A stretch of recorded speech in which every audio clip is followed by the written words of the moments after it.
ہرگز نہیں. کرتا کیا ہے؟ آپ نے ارشاد فرمایا ان سخط منها خلقا، دھتکارتے نہ رہنا، ڈانٹتے نہ رہنا، دھکے نہ دیتے رہنا، اس کو ذلیل و خوار نہ کرتے رہنا. کیوں؟ اگر اس کی ایک آدھ بات سے تمہیں غصہ آ جاتا ہے تو 25 باتوں سے تمہارے دل کو خوشی بھی پیدا کر دیتی ہے وہ. اسی لیے کیسے تم انسان ہو کہ 25 کو چھوڑ کر کے ایک عیب کو تم اختیار کرتے ہو اور اسی میں تمہاری نگاہ ہوتی ہے. اور اپنا خبردار مومن ہو رہی جو باتوں میں عورت کو ذلیل و خوار کرتا رہے اور دھکے دیتا رہے.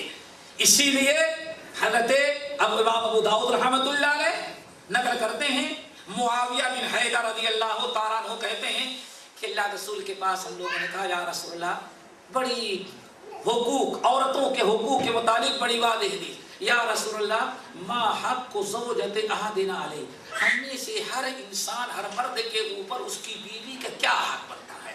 آپ نے ارشاد فرمایا سنو 4 حق ہیں. نمبر 1 ان تعمتها اذا تعمتها ان تطعمها اذا تعمت، جب تم کھاتے ہو تو اس کو بھی کھلاؤ. اور وَتَكْسُوهَا إِذَا اكْتَسَيْتَ، جب تم اپنے لیے کپڑا بناتے ہو تو اس کے لیے بھی بناؤ. جب تم کھاتے ہو جو کھاتے ہو اس کو وہی کھلاؤ، اور جیسے اپنے لیے جوڑا تیار کراتے ہو اس کے لیے بھی کپڑے بناؤ، اس کے لیے بھی تیار کراؤ. آگے وَلَا تَضْرِبِ الْوَجْهَ، خبردار کبھی عورت کے چہرے پر ہاتھ نہیں پڑنا چاہیے. وَلَا تَضْرِبِ الْوَجْهَ، کبھی عورت کے چہرے پر تھپڑ نہیں مارنا. کس کا سوال کیا تھا یار؟ کیا سوال تھا؟ یا رسول اللہ ما حق زوجت احدنا علیہ، ہم میں سے ایک ہماری بیوی کا ہمارے اوپر کیا حق ہے؟ تو آپ نے فرمایا جب کھاتے ہو تو کھلاؤ، جب کپڑا اپنے لیے بناتے ہو تو اس کو بھی کپڑا بناؤ. نمبر 3 تمہارا حق یہ ہے کہ کبھی عورت کو تنبیہ کرنے کی باری آئے تو خبردار ولا تضرب الوجہ، عورت کے چہرے پر تھپڑ نہ مارنا.